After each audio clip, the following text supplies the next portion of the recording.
Good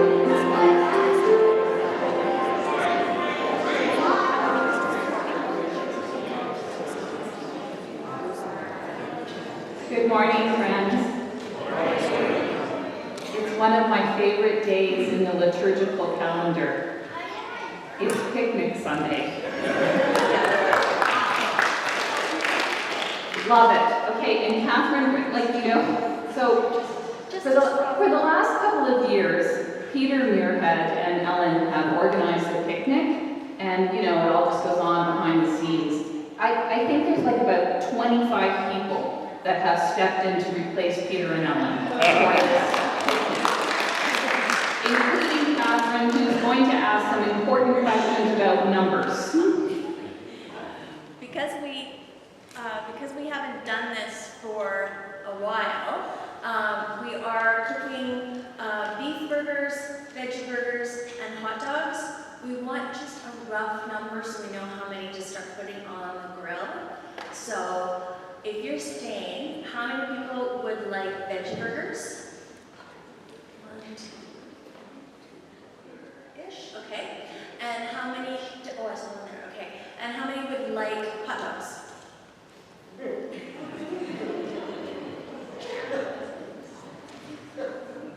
Okay-ish. And I'm going to assume the rest of you are burgers. Yes? Okay. Thank you very much. Yeah, Angus is happy. Except for the ones like Angus who are going to have a hot dog and a hamburger. And there's enough to have eggs. Okay. Pardon? One of each is good. One of each is good. Okay. Now that we have taken care of that important church business, what else do I want to tell you? This is also a food-related announcement for people who don't know that we are doing this for them. So James Fulton is having surgery this week, and it is happening. Yeah. We're going to set up a meal train for them, whether they want it or not. I love the look on James' face. We are setting up a meal train for you because we know how to work around you and work with your children. There's a sign-up sheet on the action table just out these doors. If you want to deliver a meal to the Fultons, sign up, and then we will send you the link and the details for how that's going to work for at least a couple of weeks, beginning, I think I said to the girls we started next Sunday or Monday, even if they don't want it, because that's how we love. Okay, back. Another announcement connected to the picnic would be that we are asking for a donation of $10 per person for the picnic. If you did not bring $10 cash with you, you can bring a check for that, or Doug Kearns will be in the cafe space with the Square reader so you can pay him via debit or credit, preferably debit, because we don't have to pay as much for debit. So that's all that might be all the announcements that I have, other than, I look out and I see Nancy and Andrew Stonk is here today. It's the first time you've been here since I've been here, since we've had a new dishwasher.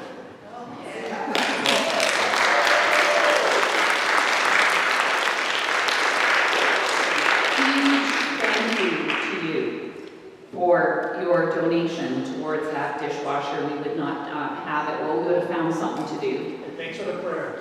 Yeah, you're very welcome for the prayers. You are very welcome for which we will continue for you. The only reason Frank's volunteering today is because he wants to use the new dishwasher. Okay, I think that's all I have for the good of the church this morning.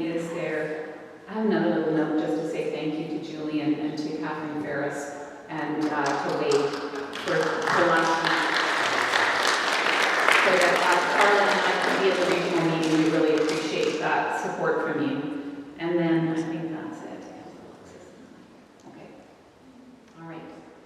Anything else for the good of the church? Doreen's 91. Thank you. That was a note I had as well. Doreen turned 91 yesterday. Was it yesterday?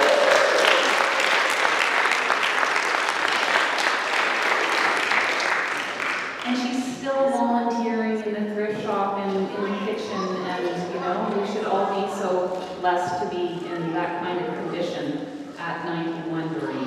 So for your many, many, many years of service around here, we give you thanks and pray that there might not be 91 more, but a few more. Blessings on that. Okay. And there's a party for Doreen and for Bud, who's turning 90, I think. Wednesday potluck lunch here at the church that's happening for the two of them. For a shot card. Okay. All right. I'm just going to broaden out the welcome a little bit to remind us all that when we gather in this place, we are welcomed here by a presence that's older and broader than all of us. So you're welcome here this morning, no matter how old or how young you may be. You are welcome here this morning, whatever your marital status is, your sexual orientation, your gender identity or expression. And I kind of just want to pause there because it is Pride Month. And we're in a time, we're in a moment in society when people who are trans people and people who are expressing their gender in non-conforming ways are feeling threatened, and that's not okay. And so when we say these words at the beginning of the worship service, they are more than words. They are about people's lives, and literally about people's staying alive. And so, again, I just want to pause there. We say these words, they kind of roll off our tongues, but they matter. They hugely matter. We welcome you, whatever your ethnic or cultural heritage may be, whatever your financial background is, whether you consider yourself to be a Christian or you're part of another faith tradition. We welcome everyone in this place that seeks to explore the mysteries of life and live by the values of compassion and justice and peace. And because we are a peace-seeking and reconciling people, every time we gather in this place, we acknowledge that there were folks on this land stewarding it since time immemorial, and we owe them a debt of gratitude. So we are blessed to gather on the traditional and unceded territory of the Tsleil-Waututh people, the Squamish and the Musqueam, the folks we call the Coast Salish nations. We're grateful to be on the land, and we're grateful for the challenging call to work towards truth and reconciliation with those communities.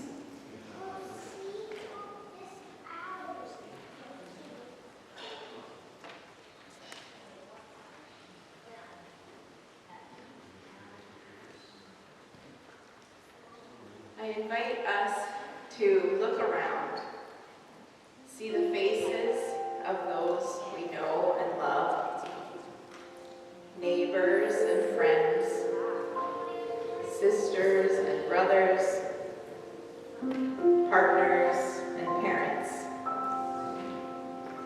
a community of kindred hearts, children of God.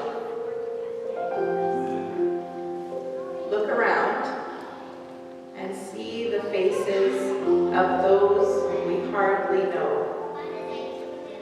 Strangers, visitors, forgotten friends, children of God. Look around and see all the keepers of stories, stories that have been shared, and stories that have remained untold. May we always value the stories of each person, for within each of us lie the trials and tribulations, the joys and sorrows that shape our collective journey. When we have open hearts and minds, we can be ready to listen, to learn, to embrace the fullness of human experience. In celebrating the stories of one another, deepen our understanding, foster empathy, and strengthen the bonds that connect us all as children of God. Together, let us weave a tapestry of compassion, love, and acceptance. For in this unity, we find the divine presence that dwells within us all.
Let's be together in the spirit of prayer. God of healing and wholeness, we come in worship earnestly desiring peace in our world, peace within our families and communities, peace in our hearts and in our relationship with you. Grant us peace, O God, and help us to remember and honor the stories of all who have lived and all who have died for peace. Amen.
Christ.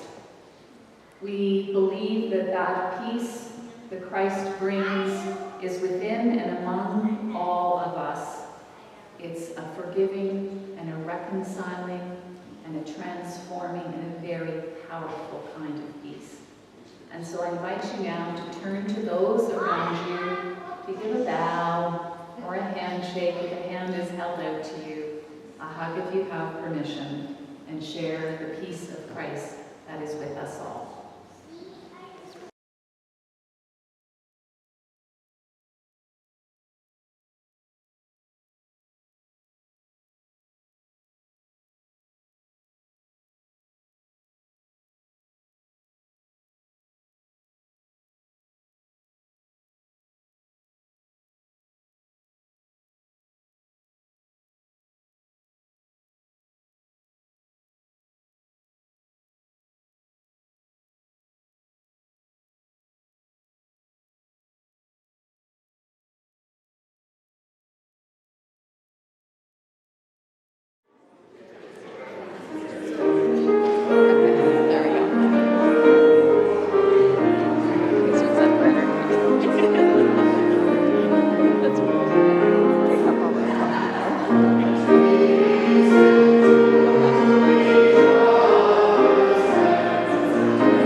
Good crowd, good morning. Whether you take what is written in the Bible as fact, metaphor, myth, or story, listen to these words now for the meaning they hold for you on this day. Reading Psalm 23, a Psalm of David. The Lord is my shepherd, I shall not want. He maketh me to lie down in green pastures. He leadeth me beside the still waters. He restoreth my soul. He leadeth me in the paths of righteousness for his name's sake. Yea, though I walk through the valley of the shadow of death, I will fear no evil. For thou art with me. Thy rod and thy staff, they comfort me. Thou preparest a table before me in the presence of mine enemies. Thou anointest my head with oil, my cup runneth over. Surely goodness and mercy shall follow me all the days of my life, and I will dwell in the house of the Lord forever. May the Spirit bless us with wisdom and wonder as we ponder the meaning of these words for our lives.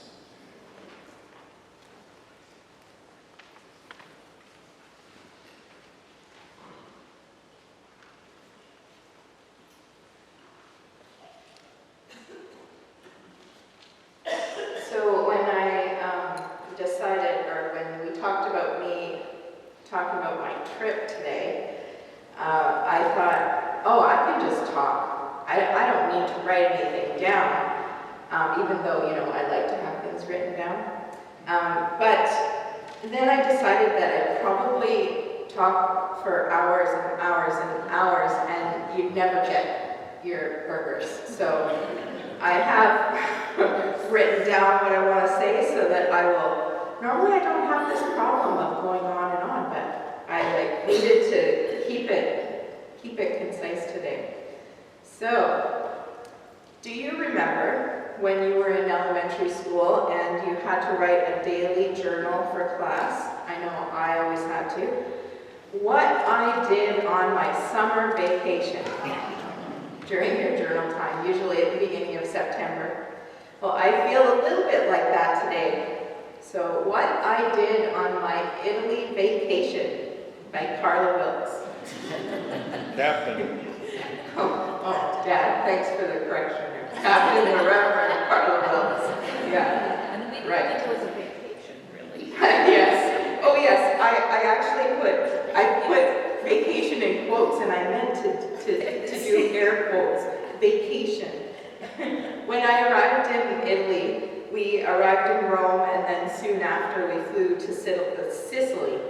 Our typical pattern was that we would learn the history of a battle, and then we'd learn the details of the battle procedure, and then we would walk on the ground where the battle took place, and then we would go to the cemetery where the fallen soldiers from that battle were buried. And that's where I would lead a ceremony that helped us to reflect on the battle and remember also the ones who died. So on our first day learning about the battle, we were in Sicily because that's where the Seaforths first arrived for the Italian campaign of World War II.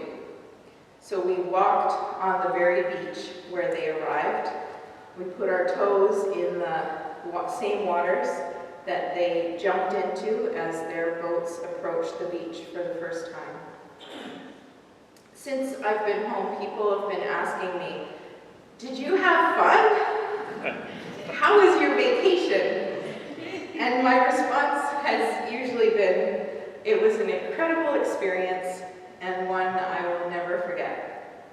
It was jam-packed. I learned a lot, and our days were full. We usually started on the bus at 8:30 a.m. after having breakfast at the hotel, and then we'd finally be back to the hotel or finish dinner by about 10 o'clock, at which time I would go back to my hotel room and write the ceremony for the next day at the cemetery. So we had 1/2 day of free time in the 2 weeks, and that was on the last day when we were in Venice. So great place to have a half day of free time. When I was talking to somebody that we met near the end of the trip, and I was telling them kind of about what we had done and telling them about these battles, and I was surprising myself because I sounded like a World War II historian, and history was never my strong suit growing up. So I definitely learned a lot about World War II in Italy specifically. People have asked me also what the best thing about my trip was.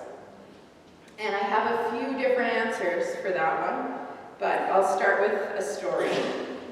One of the very first stories that I heard when I was first being introduced to the Seaforths, long before I was enrolled in the armed forces, was of the Ortona Christmas dinner. That story inspired the choice of Psalm 23 today, so that's where I'm going to begin. The liberating of the city of Ortona was a really important battle for the Seaforth Highlanders in Italy in World War II. The chaplain of the Seaforth Highlanders during World War II was Padre Roy Durnford, and it was actually his Bible that he had in World War II that I swore on when I enrolled in March. And I've got like his case in my office at the armory that he kept his stuff in. I've got a picture of him on the wall. He was quite the guy. So he organized a Christmas dinner in Ortona on December 25th, 1943, in a bombed-out church, Santa Maria di Costantinopoli. And in his war journal, he wrote, "For the dinner there was soup to start, then roast pork, Christmas pudding, and mince pies for dessert. The tables filled and emptied, and were filled again all day, and I saw tense forces relax in the friendly warmth that grew up within the walls of the battle-scarred church." Above the din, one could hear sometimes the distant chatter of machine gun fire and the whistle and cramp of shells landing not far from the church. So we went to that church, and it's rebuilt now, and I met the priest of that church. Standing in that church was very emotional for me, just knowing what had happened on that very spot 80 years before. When I was in Italy, and as I was thinking about the Ortona Christmas dinner, Psalm 23 came to mind, and I used it in the ceremony that I led in Ortona. It struck me as we were retracing the steps of the Seaforth soldiers while we were walking in safety in these beautiful places. They would have really known and lived the words of the psalm. They might have spent a fair bit of time feeling like they were walking through the darkest valley, as the NRSV says, or the valley of the shadow of death, as it was in the King James Version. I recall these words of the psalm as we heard of the darkness and thick smoke from all the gunfire, we were told, that covered the Leary Valley as the soldiers approached the Hitler line, which is another battle that we learned about on another day. They said there was so much, it was like this, clear big field, but they couldn't see a thing because of the darkness of the smoke and the gunfire. Their everyday experiences would have tested them, experiences that for many would be like looking into the face of evil, an experience to be feared. While the psalm says, "I fear no evil, for you are with me. Your rod and your staff, they comfort me." I imagine that there would have been fear in those dark valleys. And I wonder where they would have found their comfort. In the memories of their families back home. Some of them may have found comfort in the words of this song.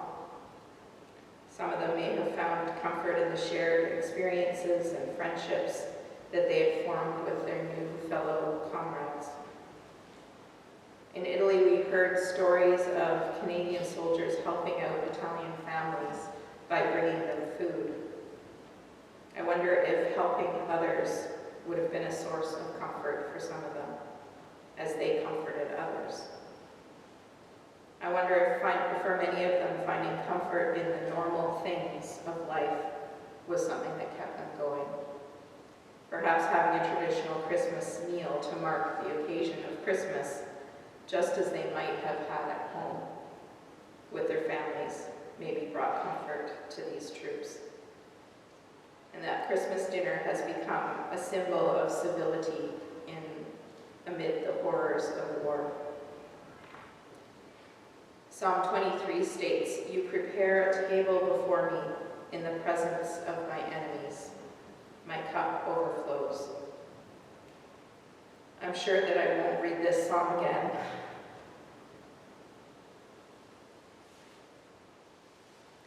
Without imagining that Christmas dinner table in Ortona, with the Seaforth Regimental March, P. Brock of Donald Dew playing in the background, and the sounds of war and battle beyond. Another significant moment in Italy was when we were in Sicily, and we were learning about our very first battle, the Battle of Agira. We saw all the landmarks that identified the defensive lines, and we learned the history of the battle. They went through the battle procedure, which was way more detailed than I could really understand, about like how many mortars there were. I didn't even know what a mortar war was when I went. But by the third battle that we learned about, I kind of understood it a little better. So during that battle procedure part, we were going to do a bit of a reenactment of the orders that would have been given to the Seaforths as they prepared for battle. One of the people on the trip, actually the one who insisted that a chaplain go, He was a member of the association, so he's a retired Seaforth. His dad actually commanded the Seaforths in battle in Italy in World War II. So in the reenactment, the orders were given by Rod Bell Irving, this man whose father had actually given the original orders in the war. So it was a very powerful moment for him, also for the rest of us. And a lot of the people on the trip probably would have said that it was the dust in the air that was making their eyes leak, but I kind of knew differently. They were wiping their tears after Rod gave those orders.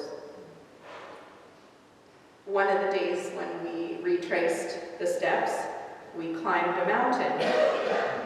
And as we climbed, and it was hard, we remembered that the Seaforths would have climbed that same mountain, except with all their gear.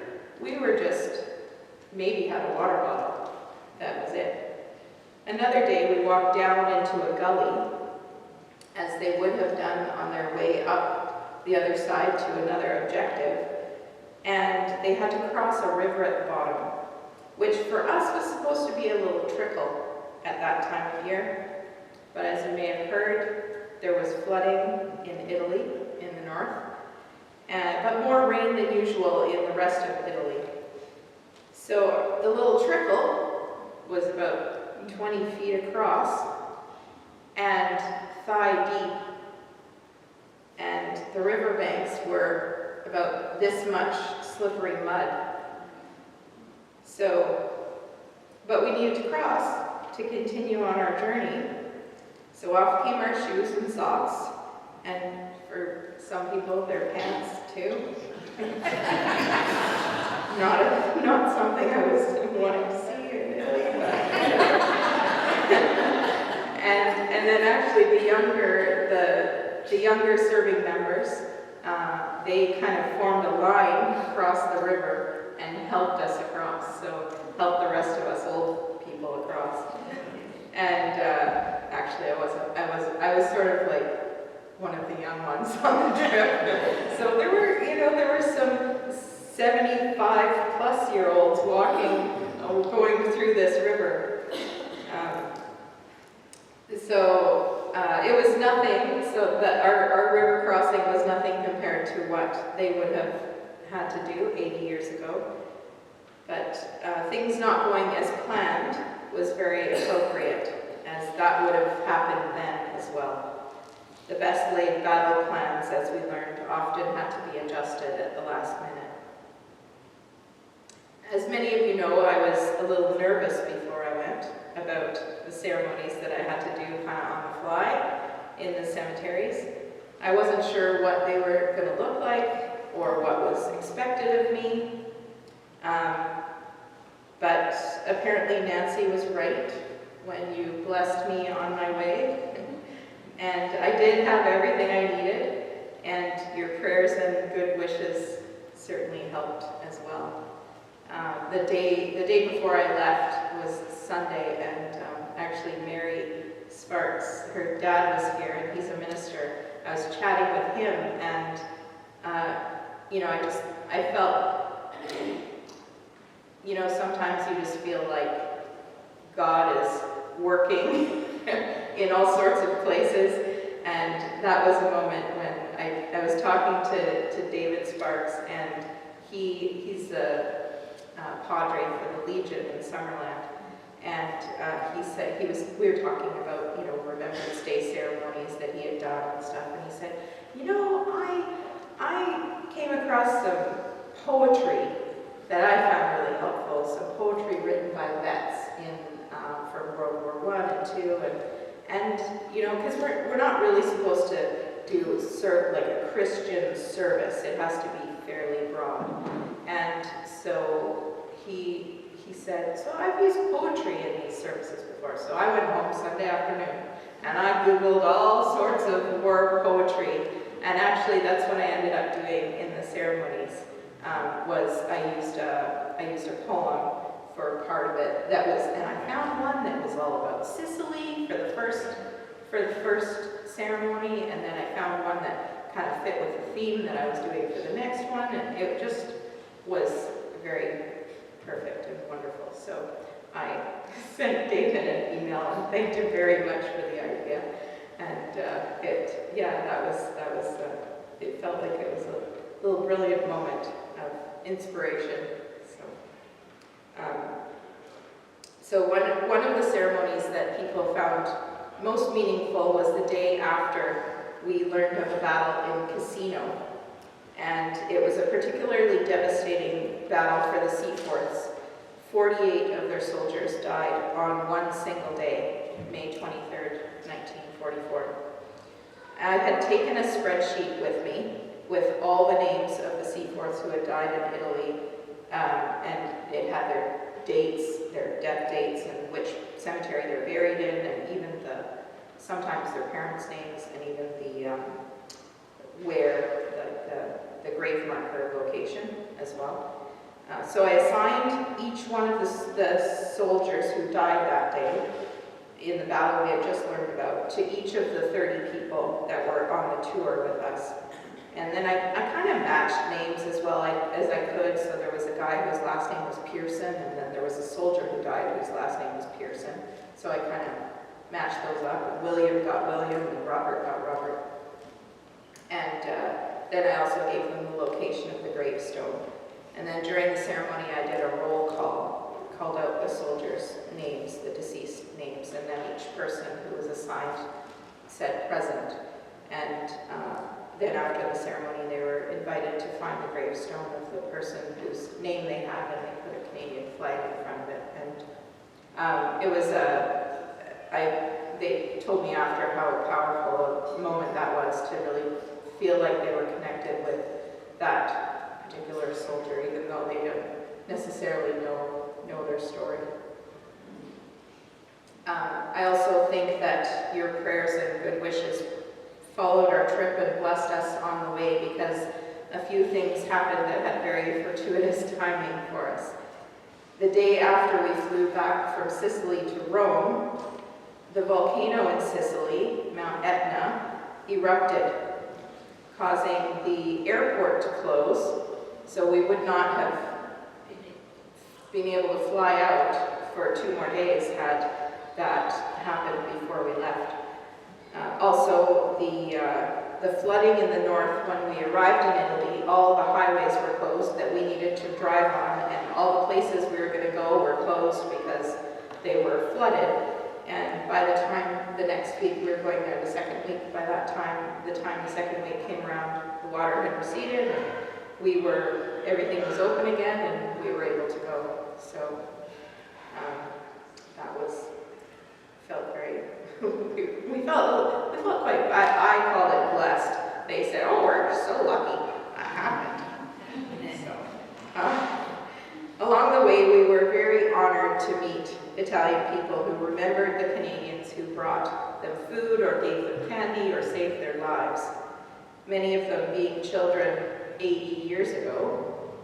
And speaking of their memories, it really struck me that they may not be telling these stories too many more times. And so the importance of us remembering them and keeping their stories alive seemed very significant. One of the stories that we heard was in Ortona. 2 sisters in a family had left the city during the battle to stay with family, other family where it was safer. And they were returning home after the battle, and they started walking across this field, which they didn't know was full of landmines. And a Canadian soldier saw them, and he carried them one at a time across this field because he could, I guess, know better where to step, but then risked his own life there and back and there and back, delivering both girls back to safety. And those sisters, every day, every single day, for the rest of their lives, they put flowers in the center of town on a monument that was a peace monument that was built there to thank that Canadian soldier who saved their lives. On the second last day, we were in Ravenna, where we had our very last cemetery visit. These cemeteries are all maintained by the Commonwealth War Graves Commission, and a decision was made when they were set up that all the gravestones would look the same, just with slight differences on the inscription. The cross of remembrance also in the center of the cemetery or the front of the cemetery were the same in every cemetery as well, and just the placement of it was different. In Ravenna, we were going to be reading the biographies of a few of the soldiers, and one of them was someone named Leo Charbonneau. Leo Charbonneau's best friend was also a Seaforth, and his name was George Campbell. George Campbell was the father of the Right Honourable Kim Campbell, former Prime Minister of Canada. So she was there at the cemetery for the ceremony honoring her dad's best friend. Also, Leo's family, his great niece, was also there. She was from the Lower Mainland here. And Kim Campbell, being the first and only Prime Minister, no matter how short her term was, she, being the only woman, was quite thrilled that the chaplain of Seaforths was also a woman. So we ended up chatting quite a bit. And the next day, when we were all invited to her home in Venice for dinner, she asked me to say a few words before dinner. And I can't say that I ever thought I'd be saying grace for the former Prime Minister of Canada, but it was certainly another thing that made my experience in Italy one that I won't ever forget. So, Psalm 23, back to Psalm 23. It reminds us that even in the darkest of times, we are not alone, and we can find comfort and guidance. And it reminds us that there is hope for each of us and for a better future, and that goodness and mercy can always be found. In Italy, I was continually reminded of the importance of remembering stories, the stories that make up our history, the stories that bring that history alive, and the stories that help us to remember the lives of the ones who went before us. Thus ends my first journal entry on what I did on my trip to Italy by Carla Wilkes.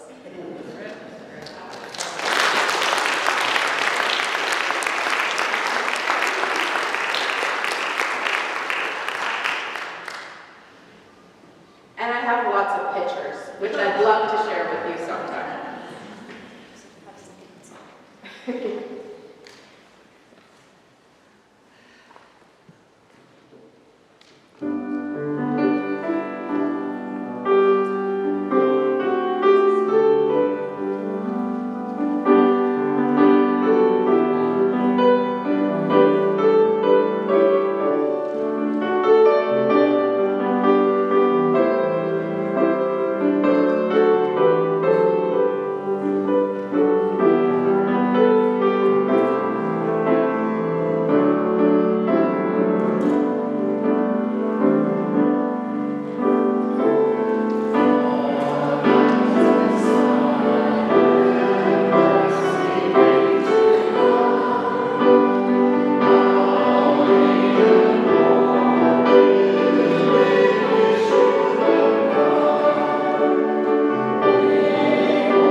Let's join our hearts in prayer.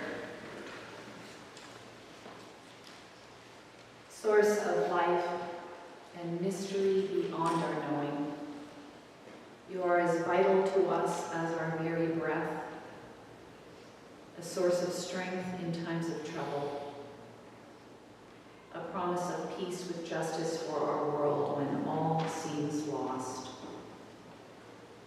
And you are the joy that fills our cups to overflowing. And so we give our thanks that in our darkest valleys, in the face of evil, and in our greenest pastures, we have nothing to fear. For you have given us everything we need.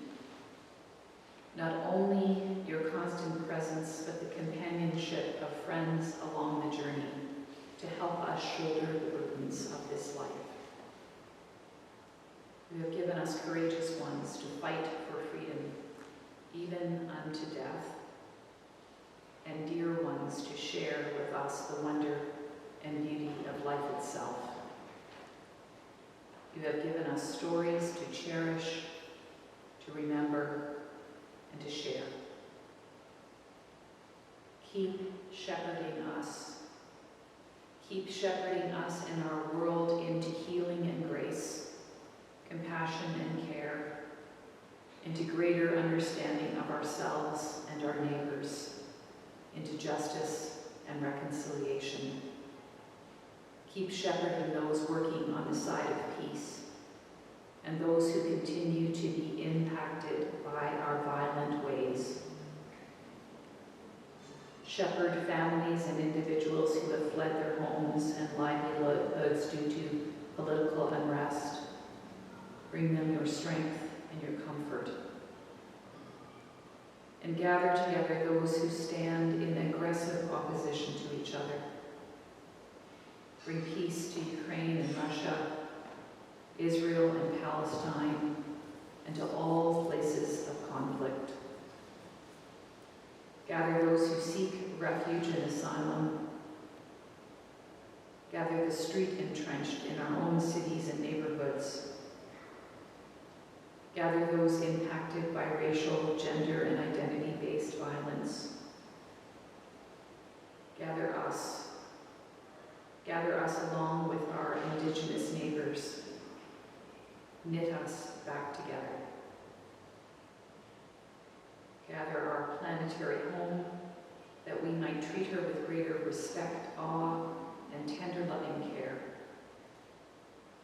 And gather those across our country who are fighting forest fires, and those who are frightened because they have been evacuated from their homes.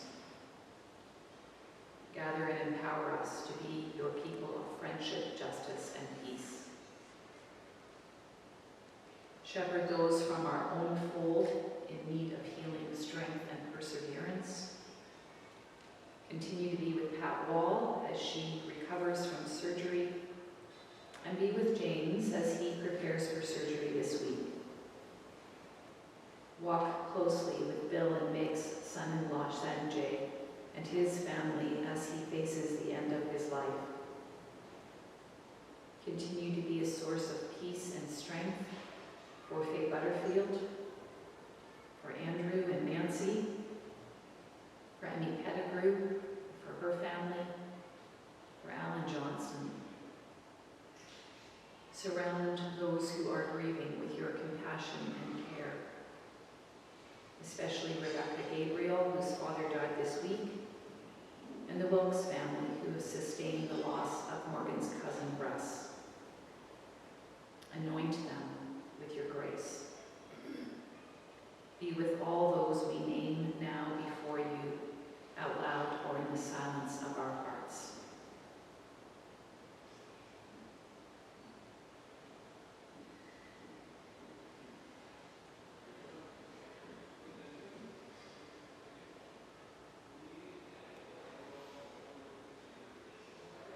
Walk with each one of us on our life journey.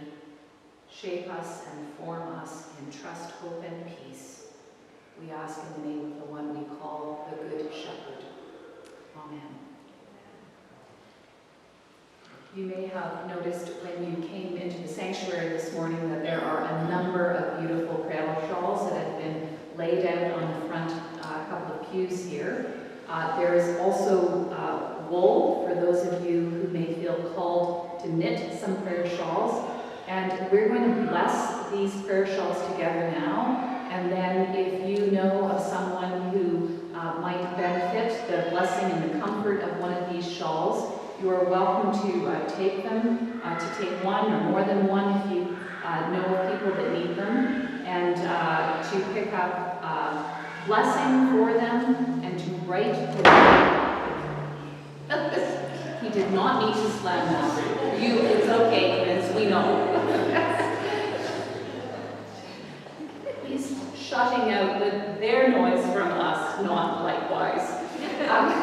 And then just to write the name of whoever you're taking the prayer shawl to. We just keep a practice of that so that we know who prayer shawls have gone out to, and so that 5 people don't go upstairs where the prayer shawls are kept and give, flood some. Someone would like to receive one prayer shawl, not 5, I'm sure. So how we're going to do this is I'm going to invite whoever wants to come forward to come up, pick a shawl, and we'll kind of stand in a bit of a circle or semicircle, and we'll bless the shawls together. And if you just want to stay seated, you can kind of put your hand out and send your loving, blessing energy towards the shawls. So we're going to need a few of you to do that, because there's lots of shawls.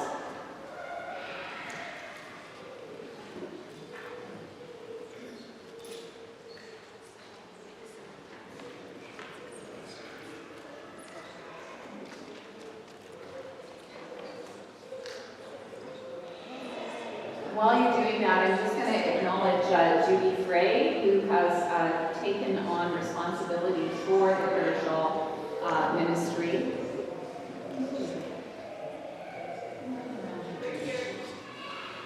There she is. So Judy can also give you any instructions that you might want or need around prayer shawls. Have we got them all?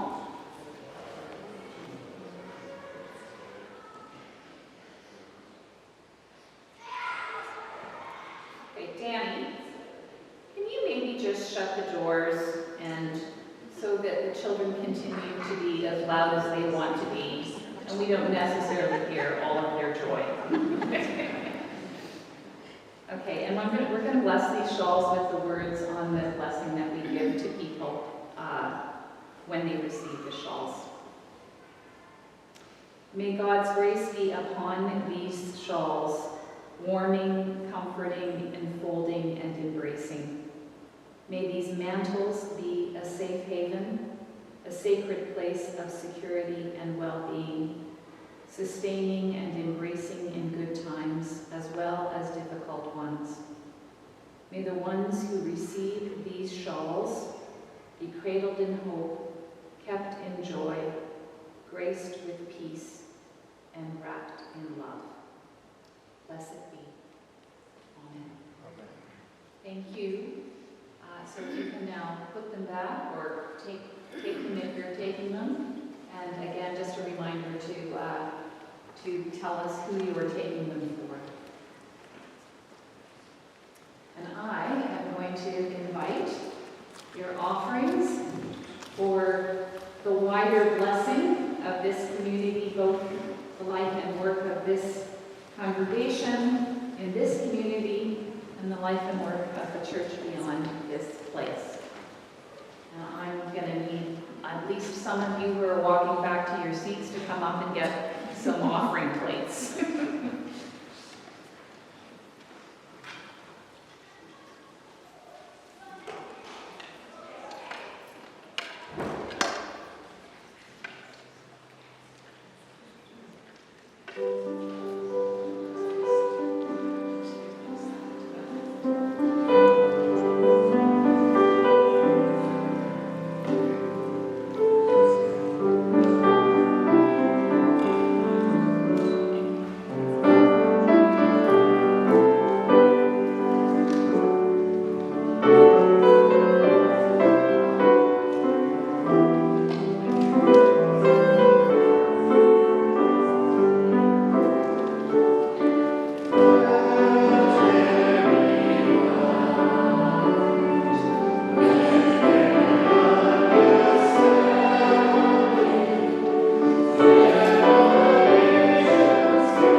We remember and honor those who lived and died for peace. We remember and honor their stories. We remember and honor each other's stories. We long for peace in the world, peace in our communities, peace in our homes and families, and in our relationships. May the God of love